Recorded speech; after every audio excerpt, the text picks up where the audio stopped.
కృప తప్ప వేరొకటి లేదయా, నీ కృప తప్ప.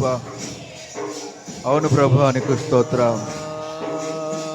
నీ కృప నన్ను విడువనిది, నీ కృపయే ఎడబాయనిది.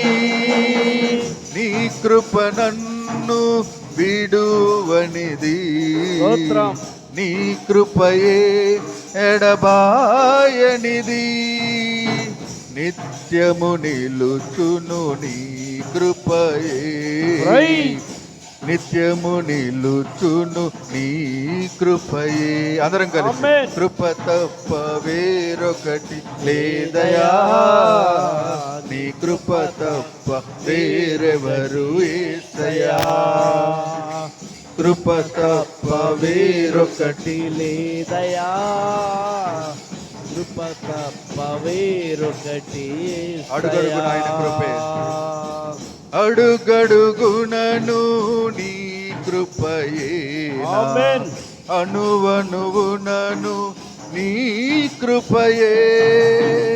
అడుగడుగునను నీ కృపయేనా, అణువణువునను నీ కృపయే. నాయడ కురిసెను నీ కృపయే, నాయడ కురిసెను నీ కృపయే. కృప తప్ప వేరొకటి లేదయా, కృప తప్ప.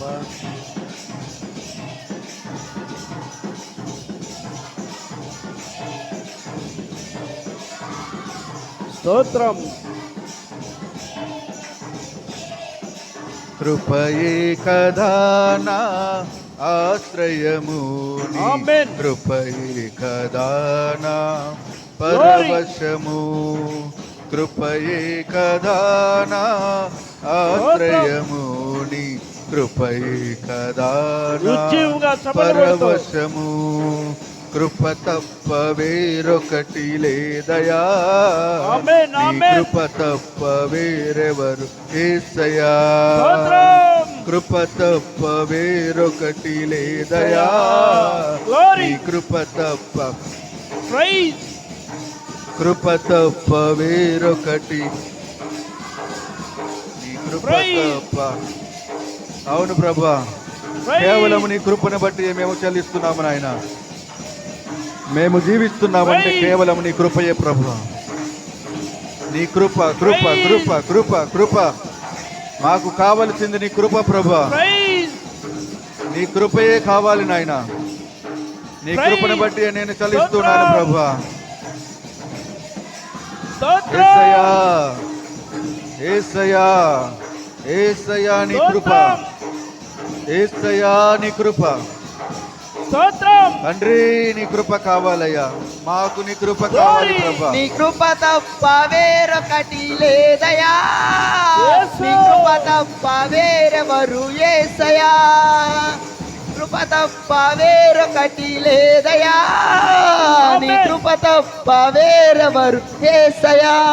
నీ కృప నన్ను విడువనిది, నీ కృపయే ఎడబాయనిది. నీ కృప నన్ను, అవును ప్రభా, నీ కృప మమ్మల్ని ఎడబాయదు ప్రభా. నీకు స్తోత్రాలు. నిత్యము నిలుచును నీ కృపయే, నిత్యము నిలుచును నీ కృపయే. కృప తప్ప వేరొకటి లేదయా, నీ కృప తప్ప వేరెవరు యేసయ్యా. కృప తప్ప వేరొకటి లేదయా, నీ కృప తప్ప వేరెవరు యేసయ్యా. కృప తప్ప వేరొకటి లేదయా, నీ కృప తప్ప వేరెవరు యేసయ్యా. కృప తప్ప వేరొకటి లేదయా, నీ కృప తప్ప వేరెవరు యేసయ్యా. నీ కృప తప్ప, నీ కృప, నీ కృప, నీ కృప. యేసయ్యా నీకు స్తోత్రము తండ్రి. కృప జీవాధిపతి నీకు స్తోత్రాలు నాయన. స్తోత్రం. Thank you Jesus, thank you Jesus, thank you Jesus, thank you Lord, thank you Jesus, thank you Lord. Hallelujah, hallelujah, hallelujah. దేవా నీ కృపను బట్టి నీకు స్తోత్రాలు చెల్లించుకుంటున్నాము నాయన. కేవలం నీ కృపను బట్టి ఏ ప్రభావం మేము బ్రతికి జీవిస్తున్నామయ్యా. నీకు స్తోత్రాలు. మమ్మల్ని పోషిస్తున్నది నీ కృపయే, మాకు ఆరోగ్యం ఇస్తున్నది నీ కృపయే, మాకు బలం ఇస్తున్నది నీ కృపయే ప్రభువా. కృప కలిగిన దేవా నీకు స్తోత్రాలు చెల్లించుకుంటూ ఉన్నాము నాయన. పగలు ఎండ దెబ్బకైనను రాత్రి వెన్నెల దెబ్బకైనను తగలకుండా మమ్మల్ని పోషిస్తున్న దేవా నీకు స్తోత్రాలు చెల్లించుకుంటూ ఉన్నాం. మహోన్నతుడా నీకు స్తోత్రాలు చెల్లించుకుంటున్నాను ప్రభా. ఏ తెగులు నీ గుడారమును సమీపించదని సెలవిచ్చిన దేవా నీకు స్తోత్రాలు చెల్లించుకున్నాను ప్రభా. కృప కలిగిన దేవా నీకు స్తోత్రాలు. కృప కృప కృప కృప కేవలము నీ కృపయేనైనా నీకు స్తోత్రాలు చెల్లించుకుంటూ ఉన్నాం. మేము అపరాధములతోనూ పాపములతోనూ చచ్చిన స్థితిలో ఉండగా మమ్మల్ని జ్ఞాపకము చేసుకున్నది నీ కృప ప్రభా. నీకు స్తోత్రాలు చెల్లించుకుంటూ ఉన్నాం. నీతిమంతుడి కొరకు కూడా ఒక్కడు ప్రాణం పెట్టడం అరుదైనటువంటి దినాలలో ప్రభా. ఎటువంటి నీతి లేని మమ్మలను ప్రభా మమ్మల్ని ప్రేమించావు నాయన. నీకు స్తోత్రాలు చెల్లించుకుంటూ ఉన్నాం. మా అర్హతను బట్టి కాదు, మా యోగ్యతను బట్టి కాదు, మా సామర్థ్యమును బట్టి కాదు, మా జ్ఞానమును బట్టి కాదు నాయన. కేవలము నీ కృపను బట్టి, కేవలము నీ కృపను బట్టి ప్రభా. నీకు స్తోత్రాలు నాయన. నీకు స్తోత్రం, స్తోత్రము, స్తోత్రము తండ్రి. ఏమిచ్చినా నీ రొమ్మను తీరవద్దు ప్రభా. నీకు స్తోత్రాలు. కేవలము నీ కృప, నీ కృపనైనా నీకు స్తోత్రాలు ప్రభా. అందును బట్టి ప్రభా నాయనా అయా మమ్మల్ని ప్రేమించిన వాడా నీకు స్తోత్రాలు. జగదుత్పత్తి మొదలుకొని ప్రభా మా కొరకు వధింపబడుతున్న గొర్రె పిల్ల నీకు స్తోత్రాలు నాయన. మా పాపమును క్షమించడు కొరకు ప్రభా నాయన, మమ్మల్ని తండ్రితో సంధి చేయుట కొరకు ప్రభా, నీకు వారసులుగా చేర్చుకున్నట్టుకు ప్రభా తండ్రి నాయన, మీరు చేసినటువంటి బలి యాగమును బట్టి నీకు స్తోత్రాలు చెల్లించుకుంటున్నాము నాయన. వదకు తేబడిన గొర్రె పిల్ల బొచ్చు కత్తిరించి వాని ఎదుట మౌనముగా ఉన్నట్లు ప్రభా మా కొరకు మౌని అయ్యావు నాయన. నీకు స్తోత్రాలు చెల్లించుకుంటూ ఉన్నాం. కృప కలిగిన దేవా నీకు స్తోత్రాలు, నీకు స్తోత్రాలు ప్రభా. ఇంతగా ప్రేమించడానికి ప్రభా మాలో ఏముంది నాయన? మాలో ఏమీ లేదు ప్రభా. మేము కేవలము నిరుపయోగమైనటువంటి అయా తండ్రి నిర్జీవ క్రియల చేత అయా తండ్రి నాయన నింపబడి ఉన్నటువంటి అయా మట్టి పాత్రలమే నాయన. ఈ మట్టి పాత్రలను ప్రభా మహిమకు మార్చుట కొరకు ప్రభా నీ రక్తాన్ని చిందించావే నాయన. నీకు స్తోత్రాలు. నీ ప్రాణం పెట్టేవే నాయన. నీకు స్తోత్రాలు. యేసయ్యా నీకు స్తోత్రాలు. యేసయ్యా నీకు స్తోత్రాలు. ఏమిచ్చినా నీ రుణము తీరదు ప్రభా. ఏమిచ్చినా నీ రుణము తీరదు నాయన. ఏమిచ్చినా నీ రుణము తీరదు ప్రభా. కృప కృప కృప కృప.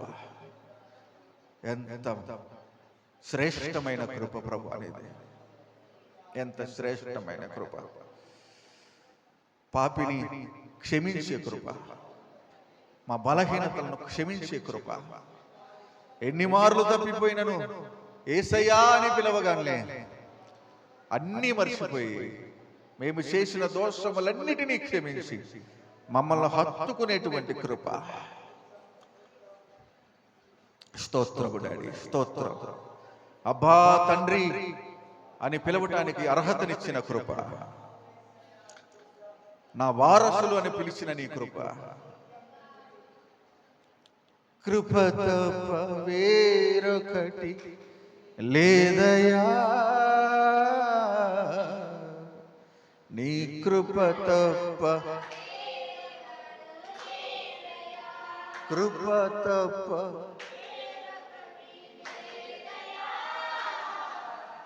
నీ కృప తప్ప,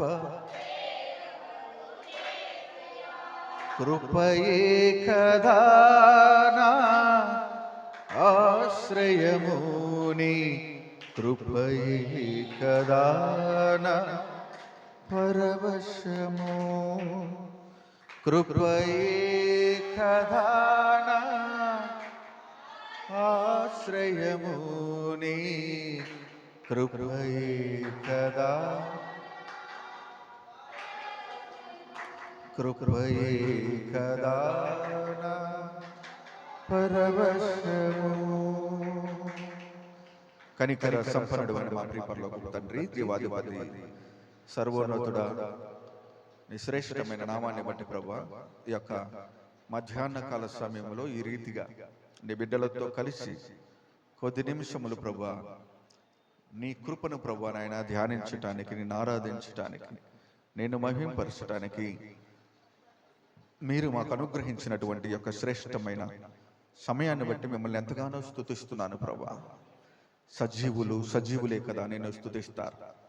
మమ్మల్ని సజీవు లెక్కలో ఉంచింది నిన్ను స్తుతించటానికే ప్రభువా, నిన్ను మహింపరచటానికే, నిన్ను ఆరాధించటానికే.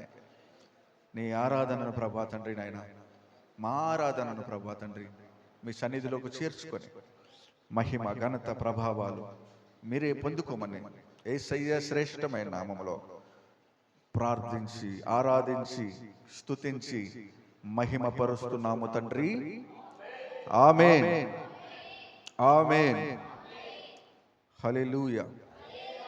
అందరూ కూర్చుందాం ప్రియమైన దేవుని బిడ్డలారా, అందరూ కూర్చోండి. కొద్ది నిమిషాలు మనము దేవుని యొక్క వాక్యాన్ని ధ్యానించుకుందాం.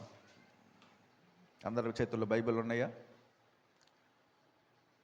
గ్యాప్ వచ్చింది, ఇంకెవరైనా వస్తారు అక్కడికి? ఒక నిమిషం, ఎప్పుడు కూడా ఒక నిమిషం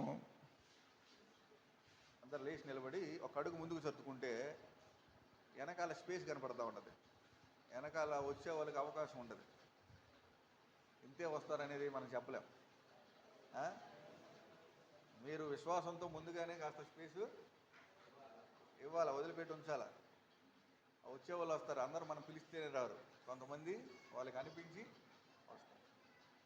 కనుక అవకాశం ఇవ్వాలి సంఘంలో. ఇది మా సంఘం, ఎవరు రావడానికి లేదంటానికి లేదు, ఇది దేవుని సంఘం. ప్రతి ఒక్కరికి సమాధానం సంఘంలో ఉంది. యెహోవా చేత ఆశీర్వదించబడాలంటే సంఘములో ఉండాలి. మందిరమును ప్రేమించేవారు వర్ధిల్లుతారు, మందిరమునకు వచ్చేవాళ్ళు వర్ధిల్లుతారు. ఎందుకంటే మందిరములో దేవుని సన్నిధి ఉంది. దేవుని సన్నిధిలో ఉన్నప్పుడు దేవుని యొక్క ఉద్దేశ్యములు బయలుపరచబడతాయి. దేవుని యొక్క ఆలోచన మనకు అర్థమవుతుంది. మన జీవితాల్లో మనకున్నటువంటి బలహీనతలు మనల్ని విడిచిపెట్టి వెళ్ళిపోతాయి. కనుక అవన్నీ జరగాలంటే మందిరంలోనికి రావాలి. చాలామంది బయట ఉండి అక్కడక్కడ ఉండి దేవుని వాక్యం విందామలే అనుకొని పడుకొని, లేకపోతే కాసేపు టీవీ చూస్తా, కాసేపు వాక్యం విందామలే అని అనుకుంటూ ఉంటారు. అది క్రమము కాదు, అది క్రమము కాదు. దేవుడు మిమ్మల్ని దర్శించాలి అని అంటే దేవునికి మీరు ఒక క్రమమైన విశ్వాసులుగా కనపడాలి. ఆయనకు విధేయత చూపించేటువంటి వ్యక్తులకు ప్రభు ఎప్పుడు కూడా తోడుగా ఉంటాడు. హల్లెలూయా, హల్లెలూయా. విధేయత విధేయత విధేయత ఎందుకు చూపిస్తామంటే విశ్వాసాన్ని బట్టి చూపిస్తాం. నువ్వు విశ్వసిస్తే ఆటోమేటిక్గా నీలోకి విధేయత వచ్చేస్తుంది. విశ్వాసములో సన్నగిలిన వారే అవిధేయత స్థితిలో బంధింపబడి ఉంటారు. అందరి మీద ఒకళ్ళ మీద ఒకళ్ళు చాడీలు చెప్పుకోవడం, ఒకళ్ళ మీద ఒకళ్ళు గొడవలు పడటం, అయ్యగారిని అమ్మగారిని నిందించడం, లేదంటే తోటి సహోదరులను నిందించటం. జాగ్రత్త, ఎవరు సహోదరులను నిందించకూడదు, సహోదరులను నిందించకూడదు. ఎందుకంటే వీళ్ళు నిత్యత్వం వరకు వారు ముద్రింపబడినటువంటి వారు. ఎందుకంటే ఇక్కడ కన్ను మూస్తే అక్కడ మరలా వాళ్ళని చూడాల్సి వచ్చిద్దేమో, మళ్ళీ అక్కడికి వెళ్ళి హలో బ్రదర్ అంటే కుదరదు. ఇక్కడే మనం హలో బ్రదర్ అనుకోవాలి, ఇక్కడే సమాధానంగా ఉండాలి, ఇక్కడే మనం అందరితో సఖ్యమైతే అందరితో సమాధానంగా ఉండాలి. సమాధానపరచువారు ధన్యులు, వాళ్ళు ఏమనబడతారు? కుమారుల్లోనే కుమార్తెలు కూడా ఉన్నారు. చప్పట్లు కొట్టి ప్రభు నామని మహింపరుద్దాం. ఆయన అందరినీ కుమారులుగానే చూస్తున్నాడు, అందరినీ వారసులుగానే చూస్తున్నాడు. ఇక్కడ ఏ భేదము లేదు. ఆడవాళ్ళకి ఒక రక్తం చిందించాలా, మగవారి కోసం ఇంకో రక్తం చిందించాలా, అందరి కోసం ప్రభువు ఆయన ఆఖరి బట్టు వరకు ఈ లోకం కొరకు చిందించాడండి. ఎంత గొప్ప ప్రేమ కదా, గొప్ప ప్రేమ. ఆ ప్రేమను మనం ఆశ్రయించినప్పుడు, ఆ ప్రేమ యందు మనం విశ్వాసం ఉంచినప్పుడు, ప్రాణం పెట్టడానికి కూడా వెనక తీయనటువంటి ఆ ప్రేమమయుడు నీ జీవితంలో ఉన్నటువంటి ప్రతి కల్మషాన్ని, ప్రతి బలహీనతను, ప్రతి సమస్యను కూడా ఆయన పెకిలించి వేయటానికి ఆయన సమర్థుడైనటువంటి దేవుడు. చప్పట్లు కొట్టి ప్రభు నామమున మహిమపడదాం. హల్లెలూయా, హల్లెలూయా. అది మరణకరమైనటువంటి వేదనైనా, అది ఎటువంటి ఇబ్బంది అయినా, ఈ ఇబ్బంది నాకు తప్ప ఇంకెవరికి కలగదు, నాకు మాత్రమే అర్థమైంది, పాస్టర్ గారికి అర్థం కాదు, పెద్దలకు అర్థం కాదు, ఎవరికి అర్థం కాదని అనుకుంటున్నా, నీ ప్రభువుకి అది అర్థమవుతుంది. నువ్వు అడిగితే ఆయన నీకు చేస్తాడు. అడుగుడి మీకు ఇచ్చేతను, వెదుకుడిని మీకు దొరుకును, తట్టుడి ఏదైనా కానీ. ఇంకెంత అధికారం ఇచ్చాడంటే, ప్రభువులో మనకున్న అధికారం ఏంటంటే, నువ్వు భూమి మీద ఏది బంధిస్తే అది పరలోకంలో బంధిస్తారంటున్నాడు. హల్లెలూయా. నీకు ఇవ్వబడినటువంటి శక్తి, నీకు ఇవ్వబడినటువంటి సామర్థ్యం, ఎందుకంటే నీవు సర్వాధికారి అయినటువంటి దేవుని కుమారుడవు, కుమార్తెవు. చప్పట్లు కొట్టి ప్రభు నామాన్ని మహిమపడతాం. హల్లెలూయా, హల్లెలూయా. ప్రియమైన దేవుని బిడ్డలారా, కొద్ది నిమిషాలు ఆ దేవాది దేవుడు చేసినటువంటి గొప్ప కార్యాలను మనము తలపోసుకునేటువంటి ప్రయత్నం చేద్దాం. అందరూ బైబిల్ ఉన్న వాళ్ళందరూ కూడా యెషయా గ్రంథం 38వ అధ్యాయం 1 నుంచి 8 వచనాలు. 1 నుంచి 8 వచనాలు నేను చదువుతాను, చూడండి. ఆ దినములలో హిజ్కియాకు మరణకరమైన రోగము కలుగుగా ప్రవక్తయు ఆమోజు కుమారుడనైన యెషయా అతని యొద్దకు వచ్చి, నీవు మరణమవుచున్నావు, బ్రతుకవు గనుక నీవు నీ ఇల్లు చక్కబెట్టుకొనుమని యెహోవా సెలవిచ్చుచున్నాడని చెప్పగా, అతడు తన ముఖమును గోడ తట్టు త్రిప్పుకొని, యెహోవా యథార్థ హృదయుడునై సత్యముతో నీ సన్నిధిని నేను ఎట్లు నడుచుకుంటునో, ఇంకా నీ దృష్టికి అనుకూలముగా సమస్తమును నేను ఎట్లు జరిగించుతునో కృపతో జ్ఞాపకము చేసుకొనమని హిజ్కియా కన్నీళ్లు విడిచుచు యెహోవాను ప్రార్థింపగా, యెహోవా వాక్కు యెషయాకు ప్రత్యక్షమై ఇలాగు సెలవిచ్చెను, నీవు తిరిగి హిజ్కియా యొద్దకు పోయి అతనితో ఇట్లనుము, నీ పితరుడైన దావీదునకు దేవుడైన యెహోవా నీకు సెలవిచ్చినదేమనగా, నీవు కన్నీళ్లు విడుచుట చూచితిని, నీ ప్రార్థన నేను అంగీకరించి ఉన్నాను. ఇంకా 15 సంవత్సరములు ఆయుష్యము నీకు ఇచ్చేదను, మరియు ఈ పట్టణమును నేను కాపాడుచు నిన్నును ఈ పట్టణమును అశ్షూరు రాజు చేతిలో పడకుండా విడిపించెదను. యెహోవా తాను పలికిన మాట నెరవేర్చుననుటకు ఇది యెహోవా వలన నీకు కలిగిన సూచన. ఏంటట? ఆహాజు ఎండ గడియారం మీద సూర్యుని కాంతి చేత దిగిన నీడ మరలా 10 మెట్లు ఎక్కజేసేదను. అప్పుడు సూర్యకాంతి దిగిన మెట్లలో అది 10 మెట్లు మరలా ఎక్కేను. చాలండి, చిన్న ప్రార్థన చేసుకుందామా? చిన్న ప్రార్థన, అందరూ తల్ల వంచినట్లయితే చిన్న ప్రార్థన. వాక్యం కొరకు ఎవరైనా ప్రార్థన చేస్తారా? వాక్యం కొరకు, దేవుని నడిపింపు కొరకు.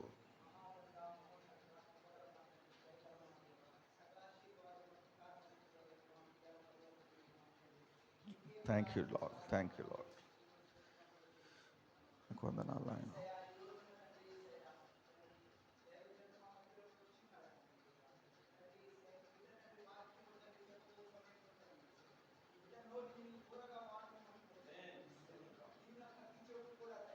హల్లెలూయా, హల్లెలూయా.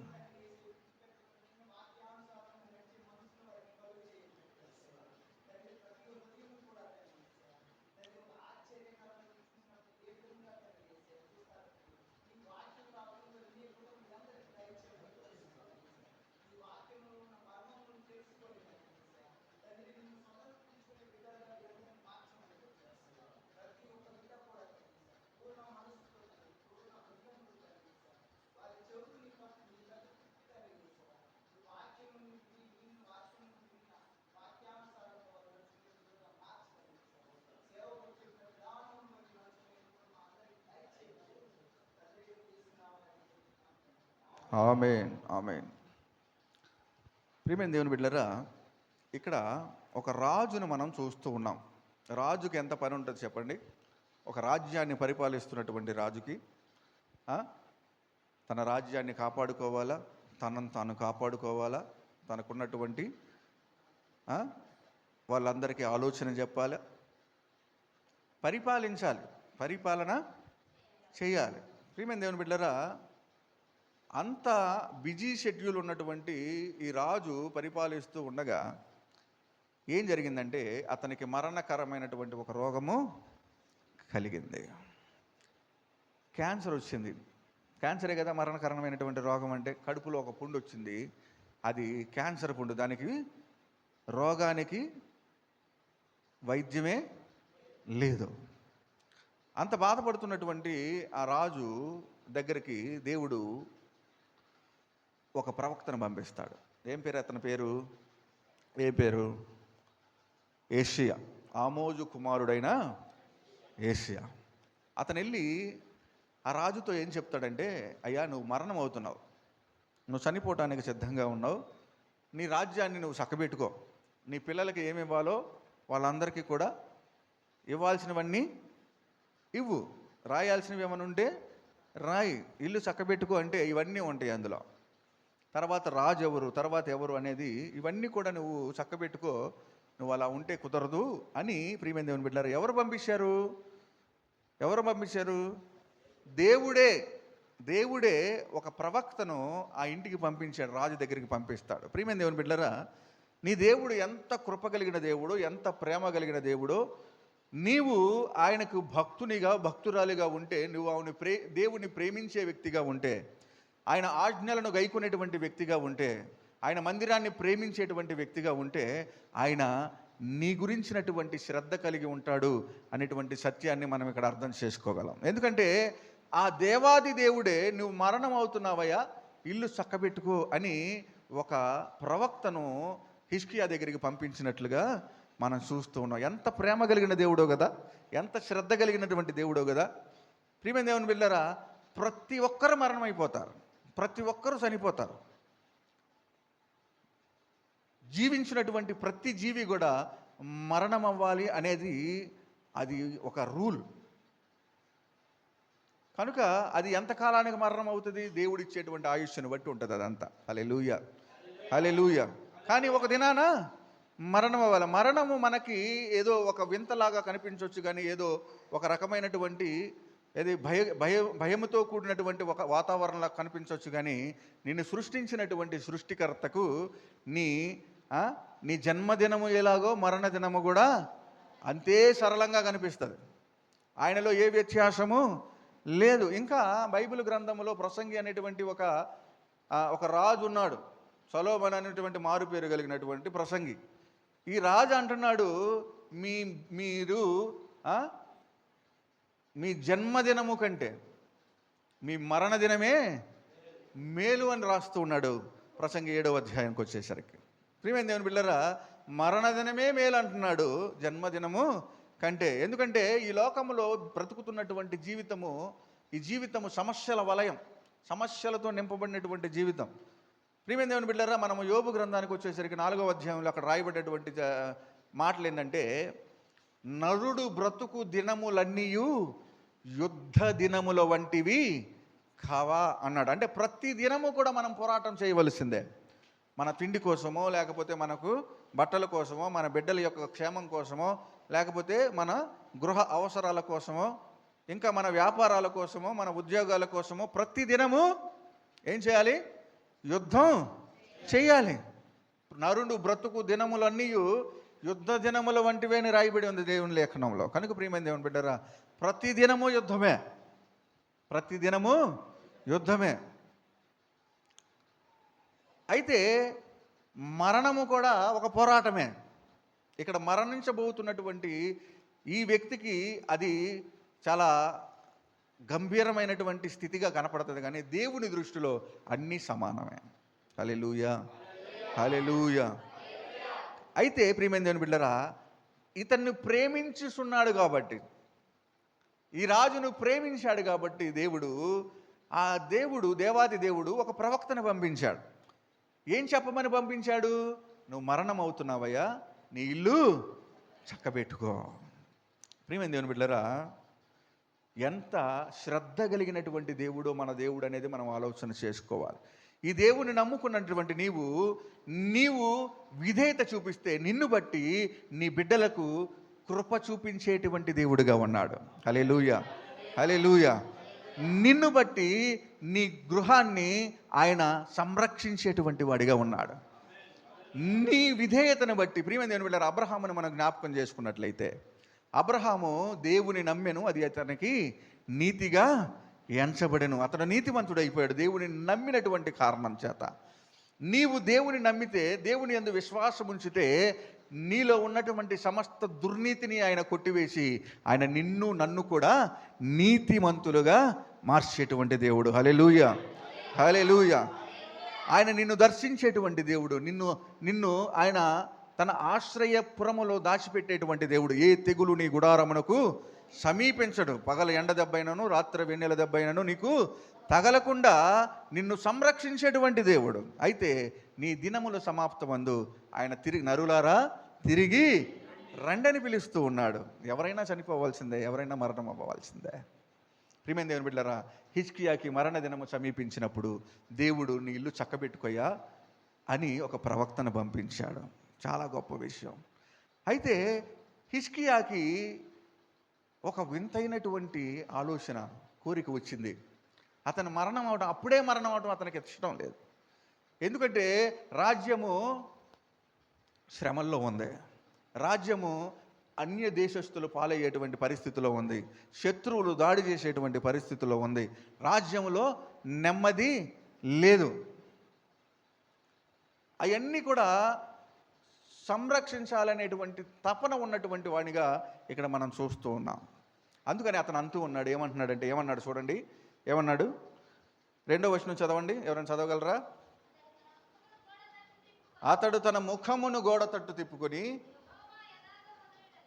యెహోవా, కామా ఉందా అక్కడ? 2 కలిపి చదివితే అన్ని తారుమారు అయిపోతాయి.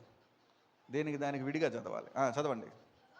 యెహోవా యథార్థ హృదయుడునై సత్యముతో నీ సన్నిధిని నేనెట్లు నడుచుకుంటునో, నీ దృష్టికి అనుకూలముగా సమస్తమును నేనెట్లు జరిగించితునో కృపతో జ్ఞాపకము చేసుకొనమని హిజ్కియా కన్నీళ్లు విడుచుచు. చాలండి. ఎప్పుడన్నా డాక్టర్ గారు మీ దగ్గరికి వచ్చి ఇంకా 2 రోజుల కంటే ఎక్కువ బతకడానికి నీకు చెప్పాడు అనుకో, మన ప్రార్థన అట్టుండిద్ది. రేపు చచ్చిపోతావు నువ్వు, రేపటికల్లా కొన్ని గంటలే ఉన్నాయి అంటే మన ప్రార్థన అట్టుండిద్ది తెలుసా? ఎవరైనా చెప్తారా?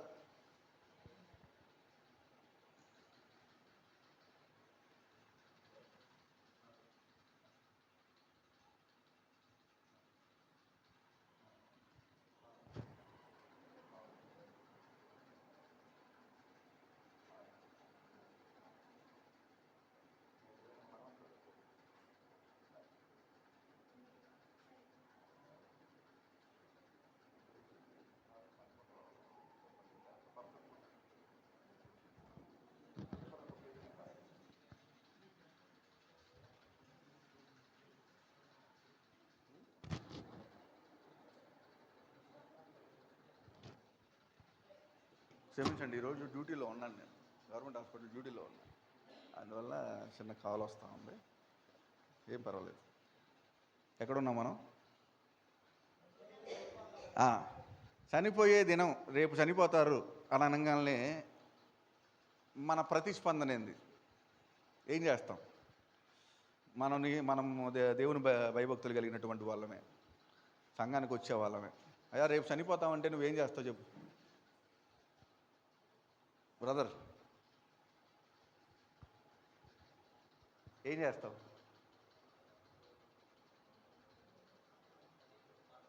దేవుడికి కన్నీళ్ళు పెట్టి ప్రార్థన చేస్తాం. ఏమని ప్రార్థన చేస్తాం? ఏమని ప్రార్థన చేస్తాం? మీరే చెప్పండి.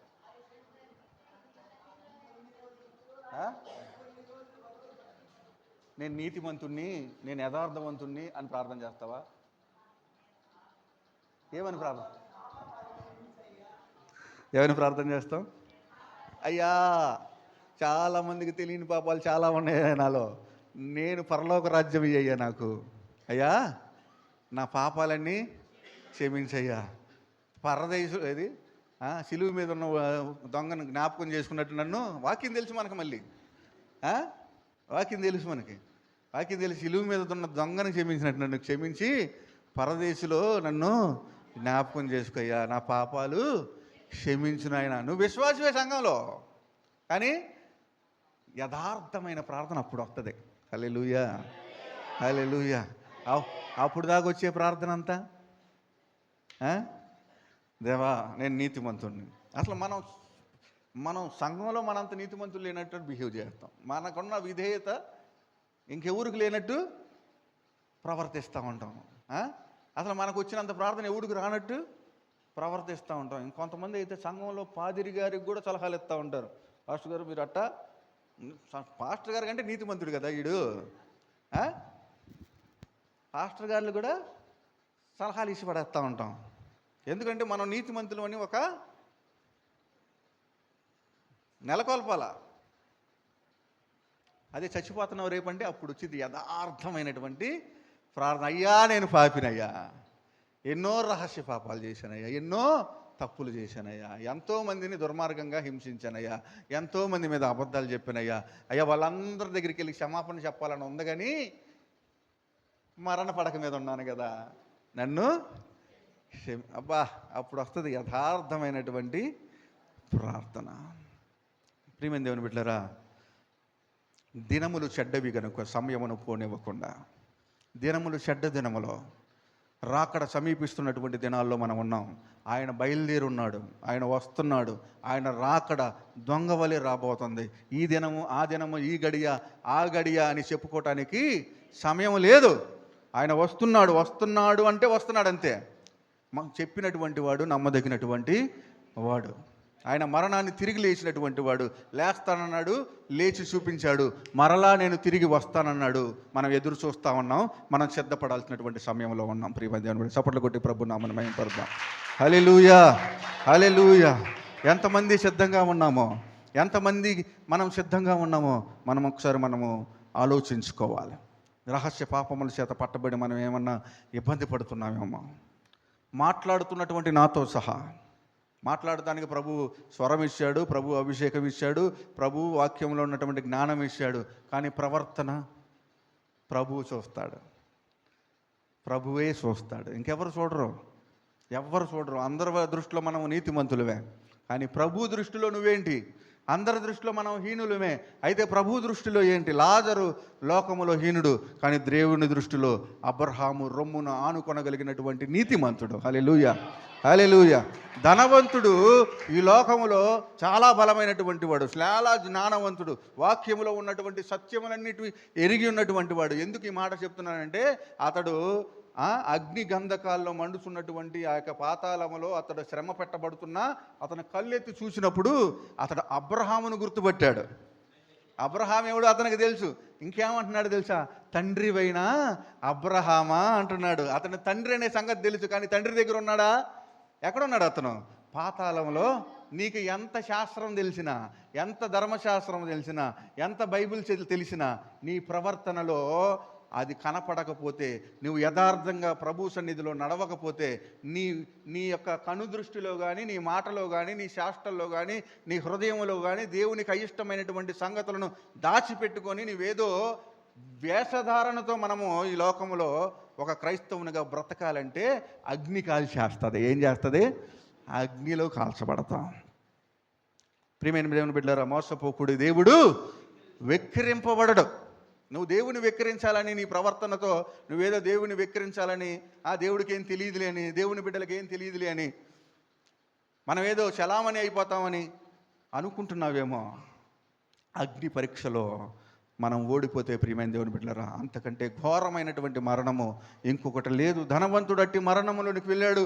అందరూ అనుకుంటున్నారు అతడు పరలోకానికి కొనిపోబడ్డాడని. మహిమ ప్రవేశం అనుకుంటున్నారు. మనం రాస్తాం కదా, ఫ్లెక్సీల్లో రాస్తాం కదా, పరలోక పిలుపు, మహిమ. కానీ ఎక్కడ ఉన్నాడు వాడు? పాతాళంలో ఉన్నాడు. ఇక్కడేమో అతను మించినటువంటి వాళ్ళు లేడని చెప్పేసి పాస్టర్ గారు ప్రసంగం చేస్తారు, మనం అనుకుంటా ఉంటాం మంచి భక్తి చేశాడు అనుకుంటాం. అంటే లెక్కించాల్సిన దేవుడు అడుగుతాడమ్మా లెక్క, అడుగుతాడమ్మా తీర్పు రోజు నిన్ను లెక్క అడుగుతాడమ్మా. చూస్తున్నాడమ్మా నిన్ను చూస్తున్నాడమ్మా, నీవు చేసే పనులన్నీ చూస్తున్నాడమ్మా. అడుగుతాడమ్మా లెక్క, అడుగుతాడమ్మా తీర్పు రోజు నిన్ను లెక్క అడుగుతాడమ్మా. హల్లెలూయా. ఆయన అడుగుతాడు. ఆయనకి అన్ని తేటగా కనపడుతున్నాయి. హృదయంలో ఉన్నటువంటి సమస్తము తేటగా కనపడతా ఉన్నాయి. ప్రియమైన దేవుని బిడ్డలారా, ఇక్కడ హిజ్కియా ఒక ప్రార్థన చేశాడు. ఆ ప్రార్థన నీవు నేనైతే అయ్యా నన్ను క్షమించయ్యా, నన్ను పరలోకానికి వారసుడుగా చెయ్యా అంటాం. లేదు కాస్త జీవించాలనేటువంటి తపన ఆలోచన ఉంటే పాస్టర్ గారునో ఎవరినో పిలిపించామ్మా నా కోసం ప్రార్థన చేయమ్మా అంటాం. లేదు అసలు గ్యారంటీయే లేదంటే పరలోకానికి వెళ్ళేటట్టే నా ప్రార్థన వింటాడేమో, నీ ప్రార్థన వింటాడేమో అని సేవకులను పిలిపించుకొని ప్రార్థన చేయించుకుంటాం. కానీ ప్రియమైన దేవుని బిడ్డలారా, నీ బ్రతుకు దినములందే నీ రక్షకుని నీవు జ్ఞాపకము చేసుకో. అంత అయిపోయిన తర్వాత కదా జ్ఞాపకం చేసుకోండి. కానీ నీకు బలం ఉన్నప్పుడే జ్ఞాపకం చేసుకో, నీకు దృష్టి ఉన్నప్పుడే బైబిల్ చదువు, నీకు జ్ఞానం ఉన్నప్పుడే బైబిల్లోని సంగతులను గ్రహించడానికి పరితపించు. దేవుణ్ణి తెలుసుకోవడం తప్ప ఈ జీవితానికి వేరే పరమార్థం లేదండి, జ్ఞాపకం ఉంచుకోండి. ఆయనను వెతుకువారు నూతన బలం పొందుకుంటారట. యెహోవా కొరకు ఎదురు చూసేవారు నూతన బలం పొందుకుంటారు. ఆయన మీద నీ కనుదృష్టి ఉంటే, ఆయన మీద నీ ఆలోచన ఉంటే ప్రియమైన దేవుని బిడ్డలారా, బలము సామర్థ్యం ఆయన నీకు ఇస్తాడు. చప్పట్లు కొట్టి ప్రభు నామమున మహిమపడతాం. హల్లెలూయా, హల్లెలూయా. ప్రియమైన దేవుని బిడ్డలారా, జ్ఞాపకం ఉంచుకోండి.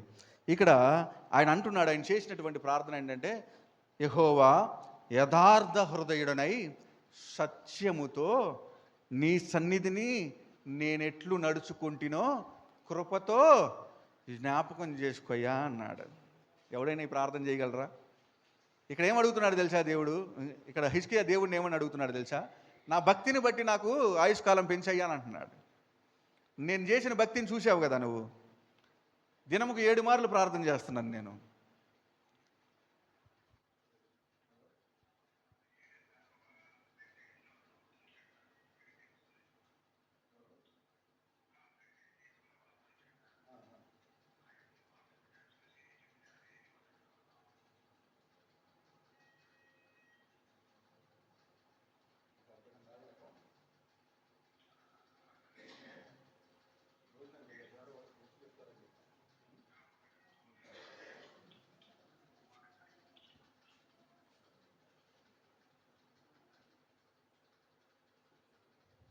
ఎక్కడున్నాం మనం?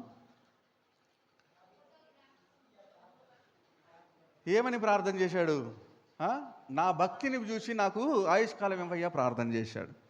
నా భక్తిలో యథార్థత ఉందని ప్రభు సన్నిధిలో మొరపెట్టుకుంటూ ఉన్నాడు. నేను అబద్ధం ఆడలేదయ్యా, నేను సత్యంతో బ్రతికానని చెప్పి అతడు ప్రభువుకే నన్ను జ్ఞాపకం చేసుకోయ్యా, నేను సత్యముతో నేను ఎట్లు నడుచుకున్నా. మనం చెప్పగలమా ఆ మాట మనం చెప్పగలమా? నేను సత్యాన్ని వెంబడించాను, సత్యమే మాట్లాడాను, నా జీవితంలో నేను అబద్ధం మాట్లాడలేదు అని మనం చెప్పగలమా? ప్రియమైన దేవుని బిడ్డలారా, అట్లా చెప్పగలిగిన రోజు నీలో బహుధైర్యం ఉంటుంది.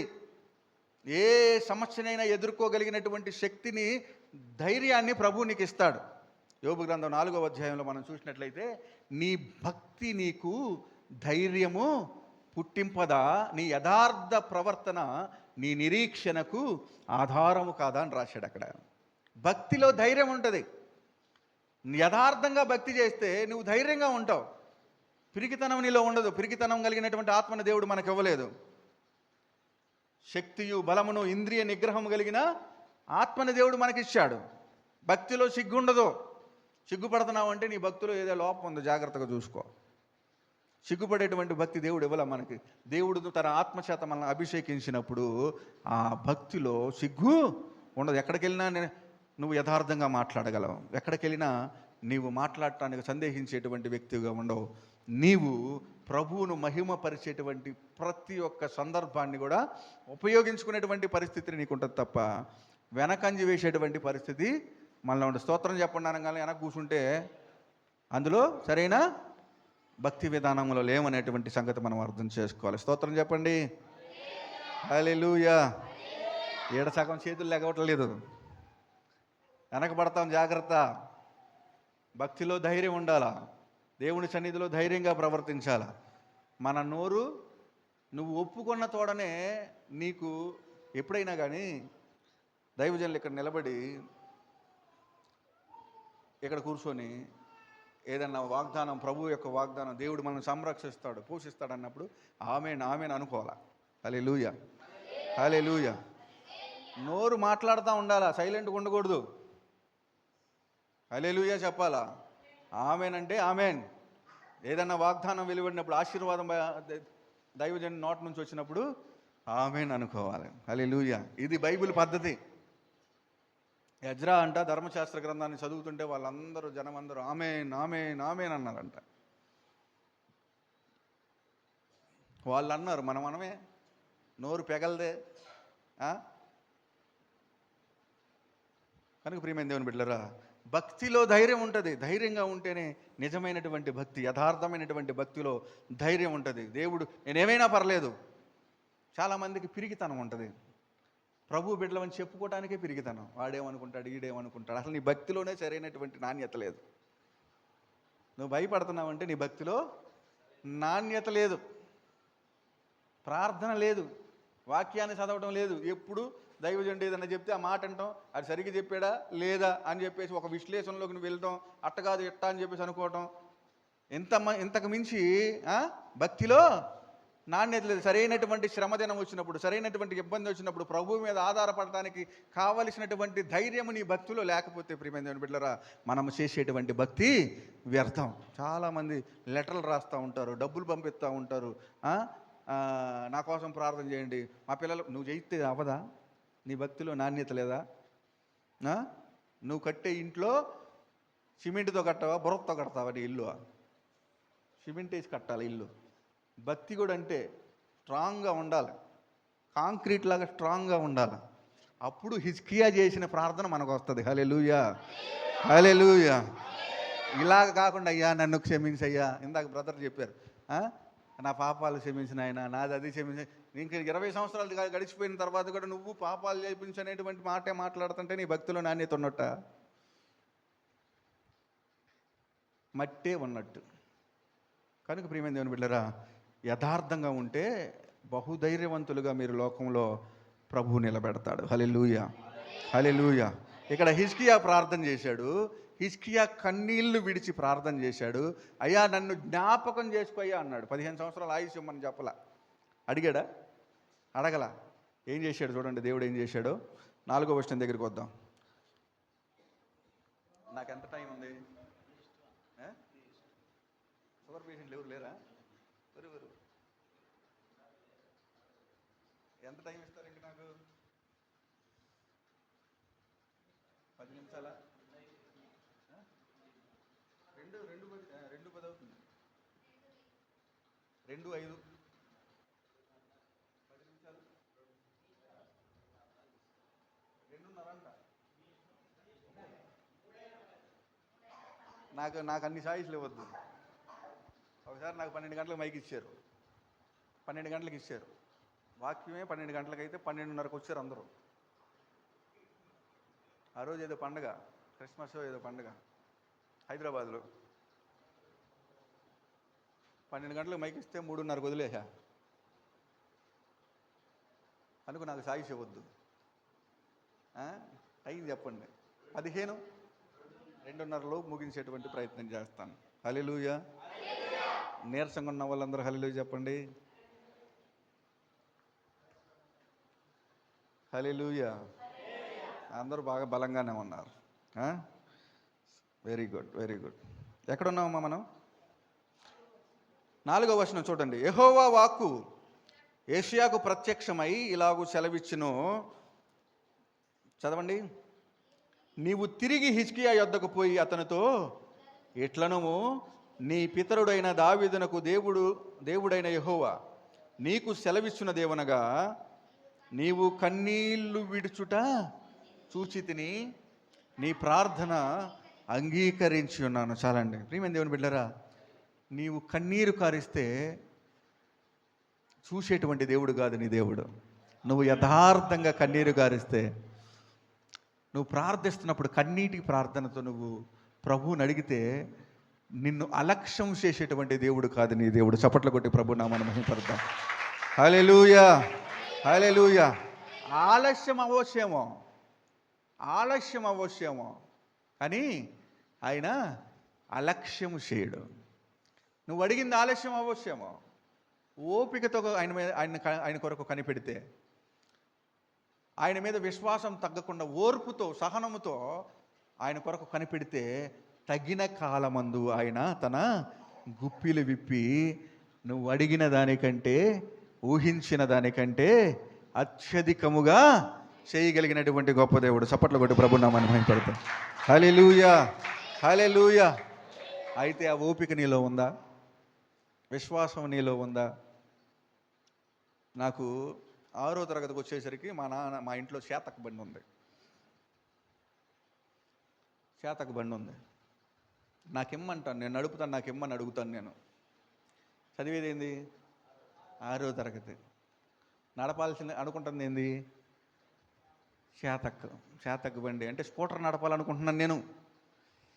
నాకు మా నాన్న తాళం ఇవ్వలేదని చెప్పి ఉదయాన్నే 5 గంటలకి ఆయన జేబులో చేయబెట్టి తాళం తీసుకొని చేతక బండికి దాన్ని స్టార్ట్ చేసి ఇట్టన్నా.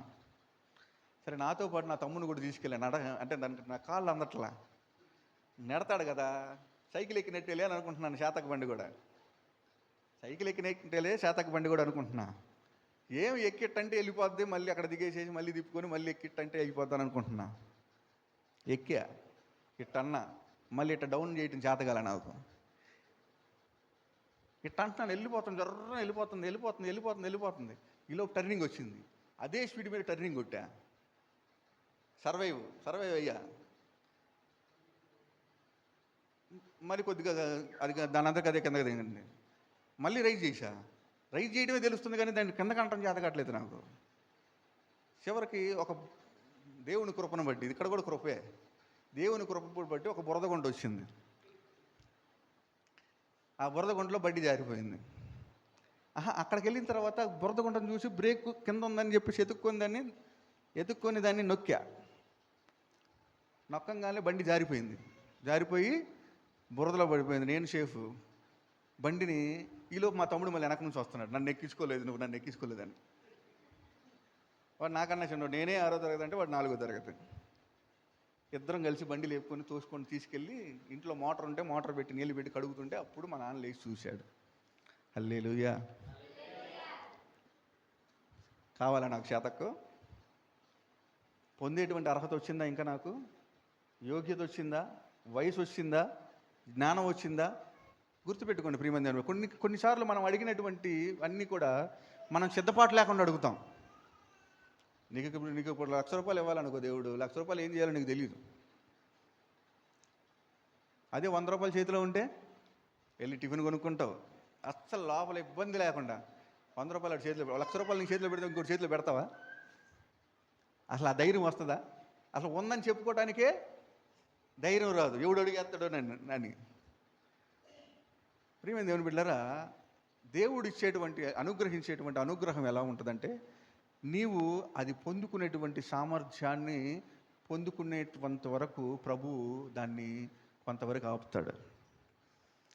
ఆలస్యం అవ్వచ్చేమో కానీ అలక్ష్యము చేసేటువంటి దేవుడు కాదు నీ దేవుడు. నువ్వు అడిగిన దానికంటే, ఊహించిన దానికంటే అత్యధికముగా నీకు ఇవ్వాలని చెప్పేసి ఆలోచిస్తున్నటువంటి నీ దేవాది దేవుడు. ఆయన ఆలోచన కలిగి ఉన్నాడు నీ పట్ల ఉద్దేశం కలిగి ఉన్నాడు. ఆయనకు నీ పట్ల ఉన్నటువంటి ఉద్దేశములు అది నీ క్షేమం కొరకే, నీ మేలు కొరకే. అది నిన్ను ఇబ్బంది పెట్టేటువంటి ఆలోచన కాదు, నీకు మేలు చేయాలనేటువంటి ఆలోచనే. ఒక మంచి పాట కూడా ఉంటుంది. మేలు చేయక నీవు ఉండలేవయ్యా, ఆరాధించక నేను ఉండలేనయ్యా. మేలు చేయక నీవు ఉండలేవయ్యా. ఆరాధించక నేను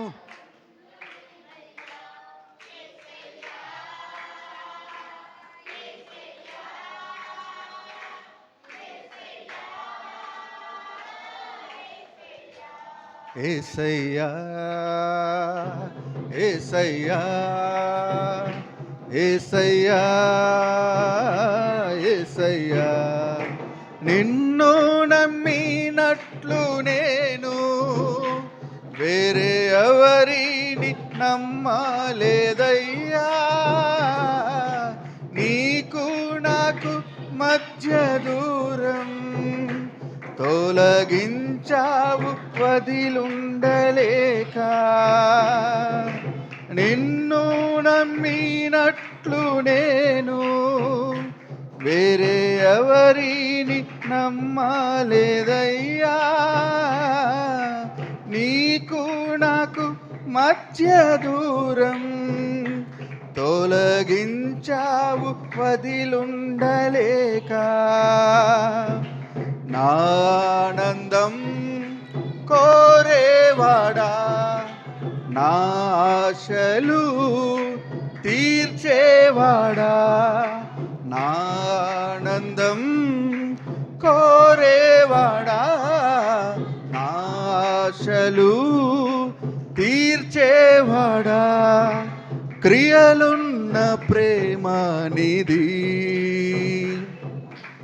నిజమైన ధన్యత నాది. యేసయ్యా యేసయ్యా యేసయ్యా యేసయ్యా యేసయ్యా యేసయ్యా యేసయ్యా యేసయ్యా. మేలు చేయక నీవు ఉండలేవయ్యా. ఆరాధించక నేను ఉండలేనయ్యా. మేలు చేయక నీవు ఉండలేవయ్యా. ఆరాధించక నేను ఉండలేనయ్యా. హల్లెలూయా. అయితే ఇక్కడ నేను ఒక ప్రశ్న అడుగుతున్నా. మేలు చేయక ఆయన ఉండలేకపోతున్నాడు, కానీ నీకు మేలు చేయాలని ఆశపడుతున్నాడు. ఆరాధించకుండా నువ్వు ఉండగలుగుతున్నావు కదా. ఉండలేనయ్యా అని చెప్పగలుగుతున్నావా? యథార్థత ఉందా మనం పాడే పాటలో? పాడే పాటలోనే యథార్థత ఉండదు కొన్నిసార్లు. ఆరాధింపక నేను, అది తప్ప అన్నీ చేస్తాం మనం. ఫోన్ చూసుకోవడానికి టైం ఉండదు, అందరితో మాట్లాడడానికి టైం ఉంటుంది. కానీ దేవునికి ఆరాధించాలంటే ఇది కాదు టైము, ఇది కాదు టైం. ఏమంటాం? ఆదివారం ఒకటి వచ్చింది, ఆదివారం పూట పాస్టర్ గారు ఏదో ఒక టైం 10 నిమిషాలు అంటాడు, అందులో పుంజుకుంటాం మనం. అందులో ఇరగబడి ఆరాధన చేస్తాం, గగ్గులు పెడతాం, భాషలతో మాట్లాడేస్తాం, స్తోత్రం డాడీలు చెప్పేస్తాం, అంతే. మళ్ళీ ఆ టైం వచ్చేంతవరకు ఆరాధింపక నేను పాడుకోవటమే, కానీ వాస్తవం ఉండదు. యథార్థత అదే కాపాడుకోమంటున్నాడు దేవుడు. నీ యథార్థత, నీ భక్తి నీకు ధైర్యం పుట్టేస్తుందట. నీ యథార్థ ప్రవర్తన నీ నిరీక్షణకు ఆధారం అయిద్దంట. నిరీక్షించడం అంటే నన్ను ప్రభువు చేర్చుకుంటాడు, నేను ప్రభువుతో ఉంటాను అనేది నిరీక్షణ, క్రైస్తవ నిరీక్షణ ఇది. ఆ నిరీక్షణకు ఏం ఉండాలంట? యథార్థత ఉండాల. యథార్థ అంటే సత్యం ఉండాల. ప్రియమైన దేవుని బిడ్డలారా, హిజ్కియా జీవితంలో మనం నేర్చుకునేది ఏంటంటే, ఆయన అంటున్నాడు, సత్యముతో నేను ఎట్లు ప్రవర్తించుతునో కృపతో. ఇప్పుడు మీరు ఎన్ని అబద్ధాలు ఆడారో జ్ఞాపకం చేసుకోమంటే పెద్ద చిట్ట వచ్చేస్తుంది మన ముందు. ఎన్నిసార్లు అబద్ధం ఆడాల్సిన పరిస్థితిలో కూడా సత్యం చెప్పామనంటే ఏళ్ళు అంటున్నావు, అని ముందు గుర్తు రావాలిగా. అబద్ధం ఆడే పరిస్థితుల్లో కూడా సత్యం చెప్పగలిగామా? చిన్న ఉదాహరణ నా జీవితంలో నుంచి ఒకటి చెప్పేసి నేను ముగించే ప్రయత్నం చేస్తాను. నాకు ఇంకా 14 నిమిషాలు ఉంది. హల్లెలూయా. వాణిలే సంతోషంగానే ఉన్నారు. నేను ఇంటర్మీడియట్ చదువుకున్నటువంటి దినాల్లో మా ఫ్రెండ్స్ అందరితో కలిసి కాలేజీలో చెప్పకుండా పిక్నిక్ వెళ్ళాం. ఎక్కడికి వెళ్ళామంటే, నేను నాగార్జున సాగర్లో చదువుకున్నా, ఏపీఆర్ చేసి నాగార్జున సాగర్. ఎంతమందికి తెలుసా? ఇంటర్మీడియట్ చదువుకునేటువంటి కాలేజు, రెసిడెన్షియల్ కాలేజ్ అంటారు దాన్ని. దానికి స్టేట్ వైడ్గా పరీక్ష ఉంటుంది. అందులో 160 మందిని తీసుకుంటారు. మొత్తం మీద ఎంతమంది రాసినా కానీ 160 మంది ఉంటారు ఆ కాలేజీలో. ఒక్కొక్క గ్రూప్కి 40 మంది, 4 గ్రూపులు కదా ఇంటర్మీడియట్ అంటే. బైపీసీ తెలుసా? ఇంటర్మీడియట్ గ్రూపులు ఎన్నో? బైపీసీ, ఎంపీసీ, మర్చిపోలేదు కదా, కొంతమంది మర్చిపోతున్నారు ఈ మధ్య. ఎంపీసీ, బైపీసీ, సిఈసి, ఎంఈసి, ఈ 4 ఉంటాయి. హెచ్ఈసి అప్పుడు లేదు మాకు. అయితే మేమందరం కలిసి, కొంతమంది ఫ్రెండ్స్ అందరం కలిసి ఎత్తిపోతల అంటారు దాన్ని. ఎత్తిపోతల అనేటువంటి ప్రాంతం, అది మాచర్ల ప్రాంతానికి కొంచెం దూరంలో ఉంటుంది. ఆడ వాటర్ ఫాల్స్ ఉంటాయి. వాటర్ ఫాల్స్కి కాలేజీలో చెప్పకుండా అందరం కలిసి ఒక సండే రోజు వెళ్ళిపోయాం. వెళ్ళిపోతే అటెండెన్స్కి 5 గంటలకు అటెండెన్స్ వెళ్తారు. అందులో మేము అటెండ్ అవ్వాల. ఈలోపు ఎవరో కంప్లైంట్ చేశారు, వీళ్ళు ఎత్తిపోతలు వెళ్ళారు అని చెప్పి. మా ప్రిన్సిపల్ అందరిని పిలిచి అడిగితే నేను తప్ప అందరూ పట్టుబడ్డారు. అందరిని పట్టుకున్నాడు, అందరి పేర్లు నోటీస్ బోర్డులో ఎక్కిచ్చాడు. కానీ ఆయనకి ఎవరో చెప్పారు, రాజేశ్వరరావు కూడా ఉన్నాడు సార్ అందులో అని చెప్పారు. ఏం చెప్పారు? నా పేరు రాజేశ్వరరావు అంటే ఉన్నాడు అందులో అని చెప్పారు. చెప్తే ఆ ప్రిన్సిపల్ నన్ను పిలవలా, ఉన్న 7-8 మంది ఉన్నారు కదా మందు, వాళ్ళందరినీ పిలిచారు. వాళ్ళందరికీ ముందే మనం ఒక మాట చెప్పేసి ఉంటాంగా, ఒక చిన్నపాటి వార్నింగ్ ఇస్తాం, ఫ్రెండ్సే కదా మనకి. రే నా పేరు చెప్తే మాత్రం బాగోదురా నీకు అని చెప్పేసాం. పాపం వాళ్ళు లోపలికి వెళ్ళి లేడండి అని చెప్పుకొచ్చాడు. అందులో ఇంకొకడు ఒక మంచి ఫ్రెండ్ ఉన్నాడు నాకు, వాడు ఇంకా చాలా దుర్మార్గుడు. వాడు ప్రిన్సిపల్ దగ్గరికి వెళ్ళి, ప్రిన్సిపల్ రాజేశ్వరరావు వచ్చాడా లేదా చెప్పరా అంటే, రాజేశ్వరరావునా ఆడేవడండి అన్నాడు. రాజేశ్వరరావు ఆడేవడం వాడు, నేను పక్క రూమ్సే, ఆ పక్క గదిలో వాడు, ఈ పక్క గదిలో 2 సంవత్సరాల సావాసం. ఇంటర్మీడియట్ ఫస్ట్ ఇయర్ అయిపోయింది, సెకండ్ ఇయర్లో లాస్ట్లో జరిగింది ఇదంతా. ఆడేవాడు అని అంటున్నాడు. వామ్మో వీడు భలే నటిస్తున్నాడు అనుకున్నాడు వాళ్ళు. ఇంకా చివరికి నా దగ్గరికి వచ్చాడండి. అప్పుడే నేను కొత్తగా దేవుడిని రక్షణలోకి వచ్చాను, అంటే దేవుడిని నమ్ముకున్నా, సంఘానికి వెళ్తున్నా, కొన్ని డ్యాన్సులు, కొన్ని సిలిప్ శాస్త్రాలు ఇవన్నీ వదిలేసా. అప్పుడు దాకా ఫస్ట్ ఇయర్లో చాలామందిని కొట్టా.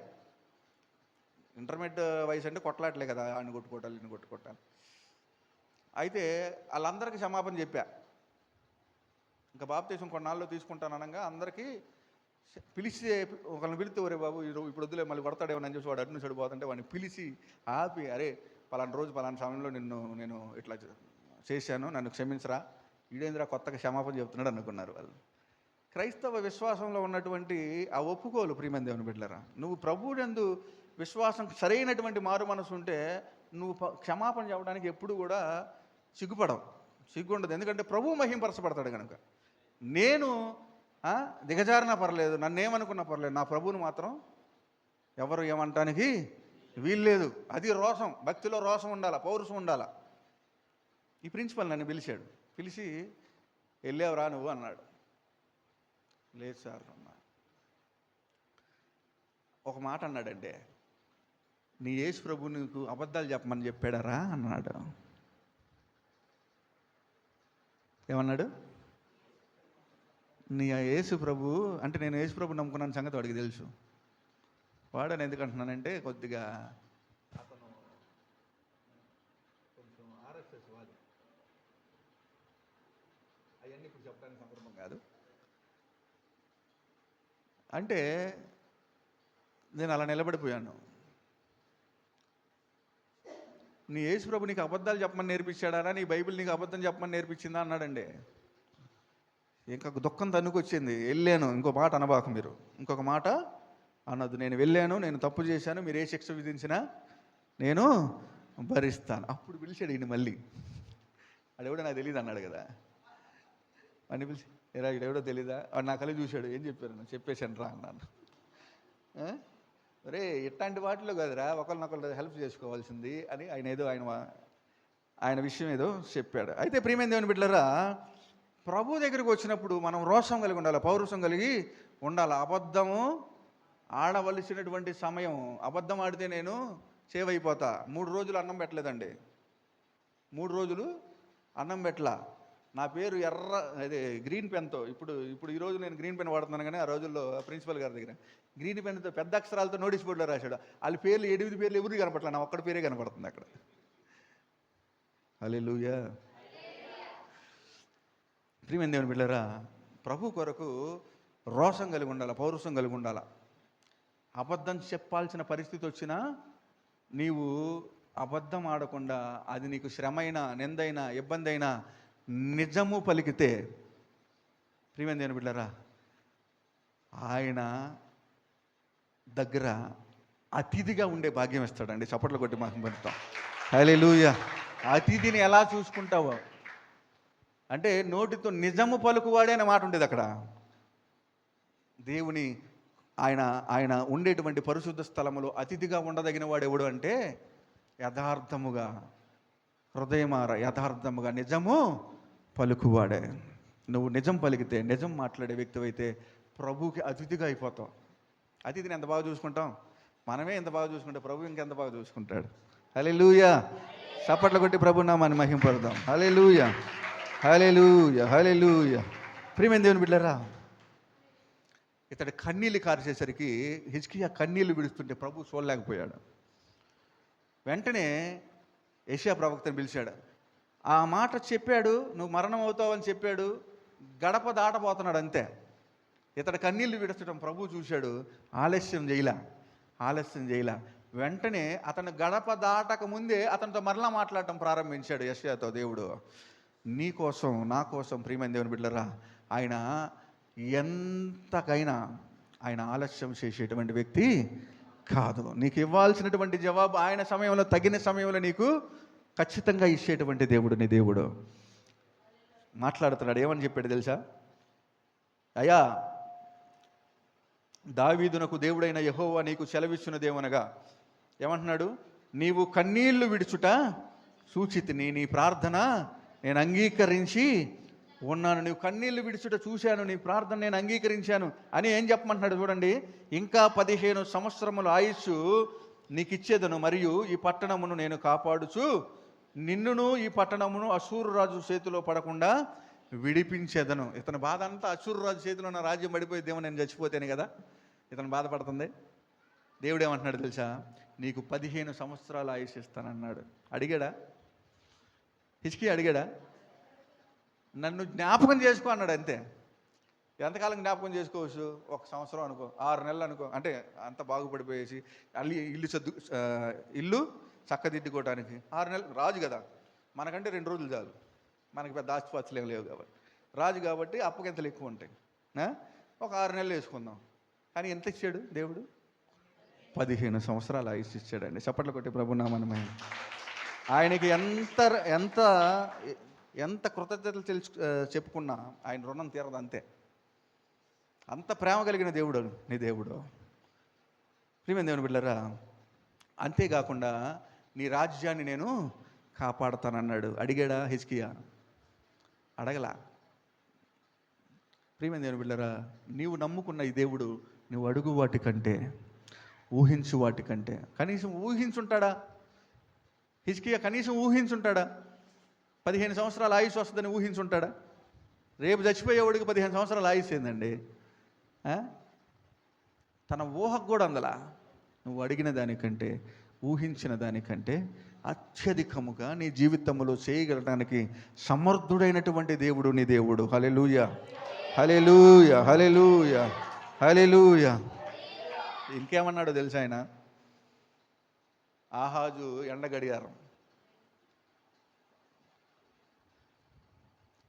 గడియారం మీద మెట్లంట. ఏంది దాని గురించి కాస్త సమయం ఉన్నప్పుడు మనం డిస్కస్ చేసుకుని, చాలా టైం పడుతుంది దాని గురించి మాట్లాడాలంటే. ప్రియమైన దేవుని బిడ్డలారా, ఆయన నువ్వు నమ్ముకున్నటువంటి నీ దేవుడు ఆయన నమ్మదగినటువంటి వాడు. ఆయన జీవితంలో నీవు యథార్థంగా భక్తి చేస్తే నీ జీవితంలో నువ్వు అడిగిన దానికంటే, ఊహించిన దానికంటే అత్యధికమైనటువంటి మేలులతో నిన్ను నింపగలిగినటువంటి దేవుడు. అయితే ఈలోపు అపవాది ఉంటాడు. వాడు ఎవరిని మృంగుదునా, నువ్వు బాగలేదంటాడు.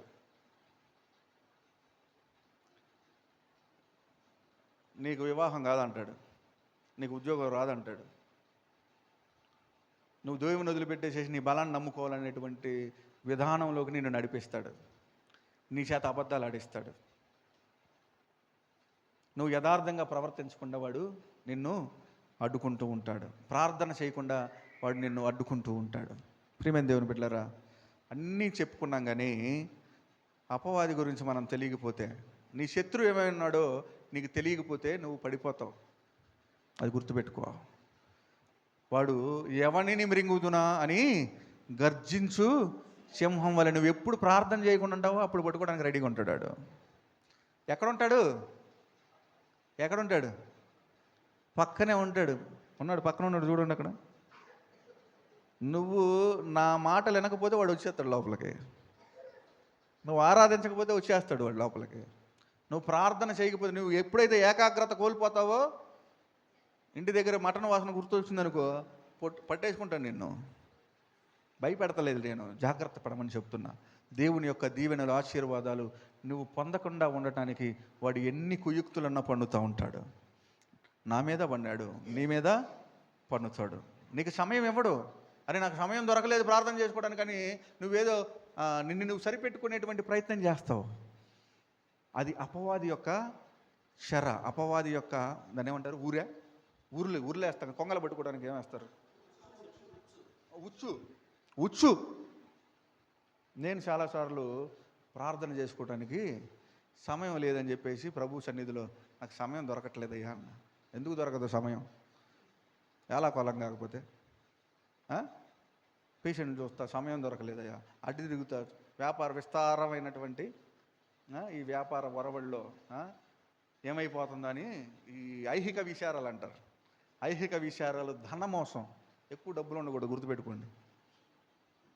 బాగా డబ్బులు సంపాదించాలని అనుకోపాకండి. ప్రభు ఇస్తే పుచ్చుకోండి, తీసుకోండి. ఆమేన్, హల్లెలూయా. ఎంత ఇస్తే అంత తీసుకోండి, అంతేగాని ఏదో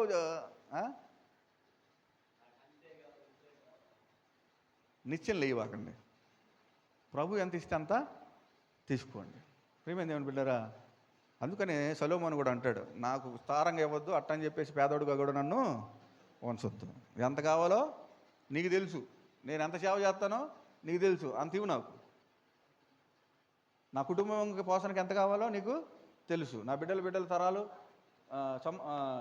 తినడానికి ఎంత కావాలో నీకు తెలుసు. నేను ఎంత కష్టపడుతున్నానో నీకు తెలుసు. కష్టపడకుండా కూడా ప్రభు ఊరగా సోమరిగా ఉన్న వాళ్ళకి దేవుడు ఎదోము మీద నా చెప్పు విసిరి వేస్తున్నాను అంటున్నాడు. ఎదోము అంటే ఎవడు తెలుసా? ఎదోము అంటే ఎవరు? ఏశావు ఒక్క పూట కూటి కోసం తన జ్యేష్ఠత్వ హక్కును విడిచిపెడతానికి కూడా అతడు లెక్క చేయలేదండి. ఒక్క పూటి కోట కోసం.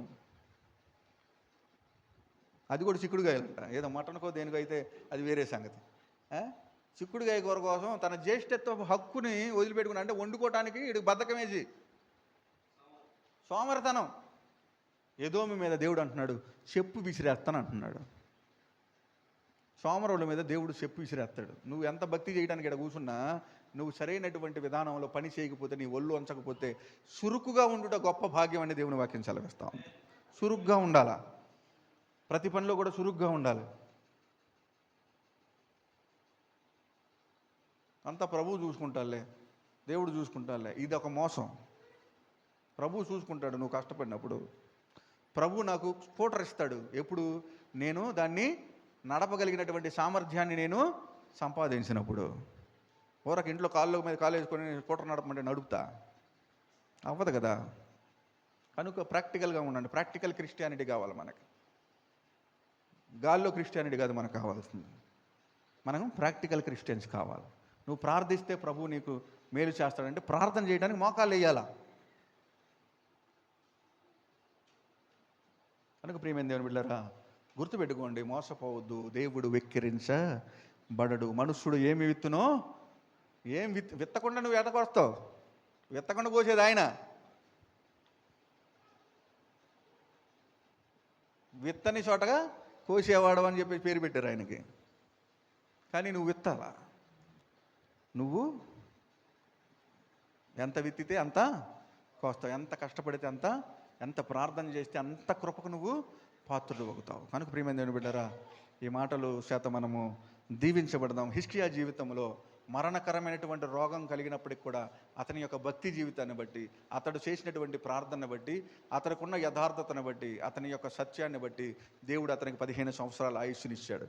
మన జీవితంలో కూడా మనం యథార్థతను కాపాడుకుంటే, ఎవడు చూడక్కర్లా, దేవుడు చూస్తే చాలు, సత్యంతో బ్రతికితే, ప్రార్థించేటువంటి మోకాళ్ళు కలిగి ఉంటే, ప్రియమైన దేవుని బిడ్డలారా, దేవుడు మనల్ని అత్యధిక విజయం ఇస్తాడు. అన్నిట్లో కూడా అత్యధిక విజయం రోమా పత్రికలో 8వ అధ్యాయంలో 37వ వచనంలో ఉంటుంది. అత్యధిక విజయం ఇస్తాడంట.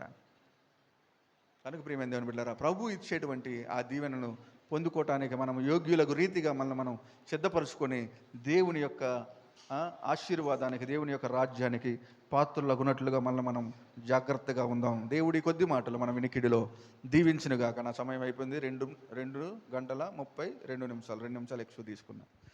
హల్లెలూయా, హల్లెలూయా. మంచిది, అందరం చప్పట్లు కొట్టి ప్రభు నామాన్ని మహిమపరుద్దాం. మంచిది, చక్కటి మంచి వర్తమానం, ఉపమానములతో మంచి వర్తమానం అందించినటువంటి డాక్టర్ రాజా సిల్వన్ గారికి మన ఎబినేజర్ ప్రార్థన సంఘం తరపున అయ్యగారికి వందనాలు తెలియపరుస్తున్నాం. వందనాలు. మేము అడగంగానే తప్పకుండా వస్తాను అని చెప్పి ఖచ్చితంగా శుక్రవారం ఒకసారి ఫోన్ చేయన్నాడు. ఫోన్ చేసేతలకే సార్ గారు బిజీ షెడ్యూల్ అయినప్పటికీ, ఈరోజు డ్యూటీ ఉన్నప్పటికి కూడా మన దగ్గరికి వచ్చి మంచి వర్తమానం మనకి అందించాడు. ఇందులో చాలా మెలకువలు తెలియపరిచాడు. నిజంగా ఎదురు చూడాలా, దేవుని యొక్క ఆశీర్వాదం పొందాలంటే ఎదురు చూడాలా. నువ్వు అడగంగానే దేవుడు ఈటానికి సిద్ధంగాడు, ఇచ్చేసాడు. నువ్వు పొందుకోవాలంటే ఏం చేయాలా? ఓపికతో ఎదురు చూడాలా, అంతే కదా. రన్నింగ్ పందెంలో గెలిచినోడు బహుమానం ఇచ్చేదాకా ఎదురు చూడాలా లేదా? ఫస్ట్ అతడు అందరూ చప్పట్లు కొడతారు, వచ్చి కూడా పక్కన చేతులు కట్టుకొని నుంచుంటాడు. బహుమానం వచ్చేదాకా ఎదురు చూడాలా. బహుమానం చేతికి పొందుకోగానే అప్పుడు గెలిచాడు అనే దానికి నిదర్శనం, అంతే కదా. సో మంచి వర్తమానం అందించిన దైవ సేవకులకి మరొకసారి వందనాలు తెలియపరుస్తూ ఉన్నాము. ఈరోజు pastors day, happy pastors day. చిన్న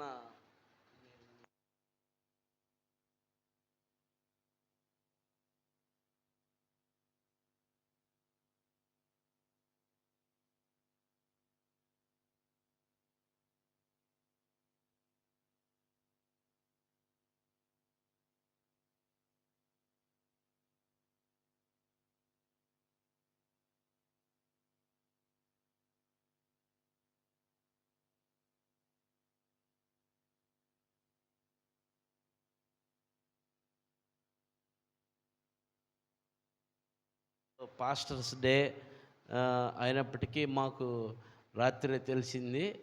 ఏదైనప్పటికీ సార్ గారు మన దగ్గరికి వచ్చినప్పుడు దేవుని సేవకుడిగా, సారగా కాదు, దేవుని సేవకుడిగా అయ్యగారిని గౌరవించాలనుకున్నాము. అయ్యగారేమో దాన్ని స్వీకరించట్లేదు. ఏదైనప్పటికీ దేవుడు మంచి ఆరోగ్యం ఇచ్చి, మంచి జ్ఞానం ఇచ్చి, మంచి తెలివితేటలు ఇచ్చి, పేషెంట్స్కి ఎలాంటి మందులు కావాలో దేవుని మహాకృపను బట్టి వాళ్ళకి ఆ మెడిసిన్స్ ఇచ్చి వాళ్ళందరిని కూడా సమాజ సేవ గనుక వాళ్ళందరిని కూడా ఒక దీవెనకరంగా మార్చాలని ప్రభు ఉన్నతమైనటువంటి కృప ద్వారా అయ్యగారికి మంచి ఆరోగ్యం ఇచ్చి జ్ఞానం ఇవ్వాలని మనం అందరం కూడా ప్రార్థన చేద్దాం. దేవుడు అట్టి కృప మీకు అనుగ్రహించును గాక. ఆమేన్. మొదట దేవుడు, తర్వాత డాక్టర్ గారు. ఈ డాక్టర్ గారికి దేవుని యొక్క కృప ద్వారా మంచి ఆలోచనలు అనుగ్రహించి చక్కటి మెడిసిన్ అందిస్తాడని మనం ప్రభు పేట అయ్యగారిని మనం దీవించాలో, ప్రార్థించాలా. రెండవది, మన కాలనీలో కూడా ఒకరోజు మెడికల్ క్యాంపు పెట్టాలని ఆశపడుతున్నాం. త్రూ సార్ ద్వారా చెప్తానన్నాడు సారు. ఆ టైంలో ఇక్కడ మెడికల్ క్యాంపు అన్నీ ఉచితంగా, అన్ని టెస్టులు చేసి ఉచితంగా మీకు మెడిసిన్స్ అందిస్తారు. ఒక మాట మీరు ఏదైనా నెల కావచ్చు, 2 నెలలు కావచ్చు, ఇక్కడ కూడా మెడికల్ క్యాంప్ పెట్టాలనేటువంటి ఆలోచన నేను పాస్టర్ గారితో చెప్పడం జరిగింది. ఫ్రీగా మెడికల్ క్యాంప్ ఎవరికైతే షుగర్ వ్యాధితో బాధపడుతున్నారో, లేకపోతే బీపీతో బాధపడుతున్నారో, గ్యాస్ ట్రబుల్తో బాధపడుతున్నారో, మనము ఇంకెక్కడికి వెళ్ళలేని పరిస్థితుల్లో ఉండేటువంటి పరిస్థితి అయితే మేము ఉన్నాం. ఖచ్చితంగా ప్రభు కృపను బట్టి అటు వైద్యం చేయగలిగినటువంటి కృపను కూడా దేవుడు నాకు ఇచ్చాడు. కనుక దానితో కూడా దేవుడు మహింపరచాలి. కనుక ఆయనకి ఇచ్చిన దానితో ఆయన్ని మహింపరచాలి. కనుక ఆ కోణంలో మన సంఘాల్లో ఫ్రీ మెడికల్ క్యాంపులు పెట్టాలనేటువంటి ఆలోచన ఉంది. ఎప్పుడు పెడతాను అనేది మేము పాస్టర్ గారితో డిస్కస్ చేసిన తర్వాత చెప్తాం. కానీ మీరందరూ కూడా ప్రార్థన చేయండి. మీ వ్యక్తిగత ప్రార్థనలో ప్రార్థన చేయండి. నేను చిపాయిపేట, రామకృష్ణాపురం చిపాయిపేట ప్రాంతంలో విజయ హాస్పిటల్ అనేటువంటి హాస్పిటల్లో కూడా నేను కన్సల్టెంట్గా వర్క్ చేస్తున్నాను. అక్కడ కూడా వీలైతే ఎవరికైనా బాగలేకపోతే అక్కడ కూడా నేను అందుబాటులో ఉంటాను. గవర్నమెంట్ హాస్పిటల్లో కూడా అందుబాటులో ఉంటాను, మార్నింగ్ 9 నుంచి 1 గంట వరకు. కనుక మీరు ఏ సమయంలో మీకు వైద్య సేవలు కావాలో ఆ సమయంలో నేను అందుబాటులో ఉన్నటువంటి పరిస్థితుల్లో మీరు ఉపయోగించుకోవాలని మీ అందరికీ కూడా మనవి చేస్తూ ఉన్నాను. అంటే నేనేమి ఆఫర్ ఇవ్వట్లా, మనవి చేస్తున్నా. It's a request. ఎందుకంటే దేవుడు నాకు అప్పగించిన దాన్ని బట్టి నేను ప్రభువుకు లెక్క చెప్పుకోవాలి. కనుక సహకరించండి, ప్రార్థన చేయండి, హాస్పిటల్ కోసం ప్రార్థన చేయండి. బాపట్ల ప్రాంతంలో కూడా అగాపే హాస్పిటల్ అనేటువంటి హాస్పిటల్ని రైల్వే స్టేషన్ ఎదురుగా ఉంటుంది. రైల్వే స్టేషన్ ఎదురుగా ఉంచాను. అది 5 బెడెడ్ హాస్పిటల్. అక్కడ కూడా ఒకవేళ మీకు తెలిసిన వాళ్ళు ఎవరైనా ఉంటే మా డాక్టర్ గారు ఉన్నారు, అక్కడికి వెళ్ళండి, మీకు అందుబాటులో వైద్యం చేస్తారు, తక్కువ ఖర్చుతో అందుబాటులో వైద్యం చేస్తారు అని చెప్పి వారిని ఎంకరేజ్ చేయండి. కనుక ఈ రీతిగా సహకరించండి. ప్రభు పని చేస్తూ ఇటువైపు దేవుడు ఇచ్చినటువంటి పనిలో కూడా కాస్త ముందుకు వెళ్ళడానికి మీ యొక్క సహకారం కూడా అందించవలసిందిగా ప్రభు పేరట మీకు మనవి చేస్తున్నాను. Thank you.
మంచి మాటలు చెప్పినటువంటి సార్ గారికి మరొకసారి మన హృదయపూర్వక వందనాలు చెల్లిస్తున్నాం. కృతజ్ఞత కానుకుంటే రండి, లేని కానుక పట్టుకుందాం.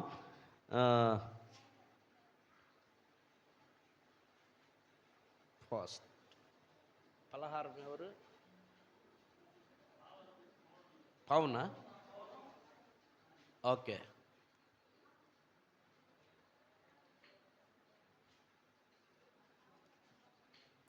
ఫాస్ట్గా పాడు. నీకు బహుదూరమైన నన్ను చేరదీసిన నా తండ్రివి,